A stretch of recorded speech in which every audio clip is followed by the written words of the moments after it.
గీనను గుర్తుపడతారా? గీన ఈయన ఎవరో చెప్పురు ఎవరు జరొక్కసారి చూసి చెప్పాలి మీరే. ఈయన ఈ ఫోటో ఎవరి దాని లెక్కుందో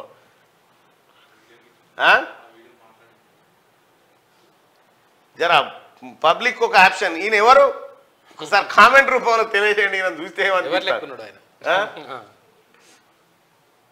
పెద్ద ఎత్తున చూడాలి మీరు. నేను పాలమ్మిన సార్, పూలమ్మిన, భూమిని కబ్జా చేసిన, ఇంకా కష్టపడండి. చేత బండి మీద పాలు అమ్మిన, మబ్బుల లేసి 4 గంటల రాత్రి పిండుకొని పోయి అమ్మి ఇస్తుంది హోటళ్ళల్లో, చాయ్లా, డబ్బాలల్లో. విన్నావా సార్? అంత కష్టపడినోనికి నా ఎంబడి ఇన్కమ్ ట్యాక్స్ వాళ్ళు పడేది. ఏం చెప్పాలి ఇన్కమ్ ట్యాక్స్ వాళ్ళకి? పని లేదు, బాట లేదు, మంచిగా గవర్నమెంట్ పైసలు తిని కూర్చొని రా అంటే నా ఎంబడి పడుతున్నారు వాళ్ళు వాళ్ళతో వాళ్ళు. నేనేం చేసిన వాళ్ళకు ఏం దూరం చేసిన చూసిరా? సేమ్ మల్లారెడ్డి లెక్క లేడు? మల్లారెడ్డి లెక్కనే ఉన్నాడు. జిరాక్స్ కాపీని మన ఆఫీస్కి వచ్చిందట, మన ఆఫీస్లో తీసిరు.